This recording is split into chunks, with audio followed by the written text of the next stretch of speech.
اغلاط متكرره من الدوره 1 حتى الدوره 25. هذا واقع.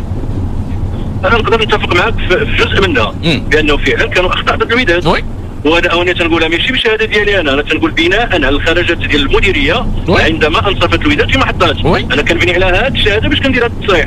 ما تنقولش انا التصريح ديالي، انا لست خبيرا في مجال التحكيم وليس مخول لي بان اصف لقطه من اخرى او افرق بينها او انتقد حكم دون اخر، على اعتبار ان مردوده في مستوى معين. انا تنبني على الخرجات ديال المديريه ديال التحكيم اللي كانت في بعض الاحيان تنصف فريق الوداد من خلال بعض التدخلات ديال الحكام اللي كانت مجانبه للصواب. وفي احيان اخرى كانت كتخرج هو الخطا الكل شي شافو كتخرج فيها عينيها وكتقول لنا لا راه حكا مليمتر جوج ما عرفتش داك الشيء. مي بون خير في فريق الوداد البيضاوي توصلنا من عنده بمجموعه من الشكايات وحنا على المديريه ديال التظلم فيما يخص مجال التحكيم.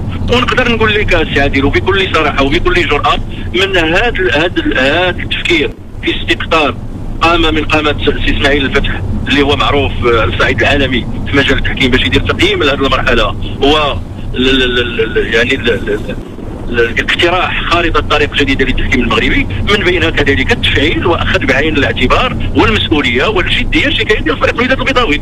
لان ما كانش كنا كنرميو الشكايات ولكن كناخذوها محط جد، ولكن نحن في موقع او في منصب لا يخول لنا التدخل بشكل مباشر على اعتبار ان المنظومه التحكيميه مستقله، ولكن ملي كتكتب الشكايه هذا هو التقييم ديالنا. نقولوا بان هناك خلل يجب اصلاحه يجب تقويمه قبل فوات الاوان.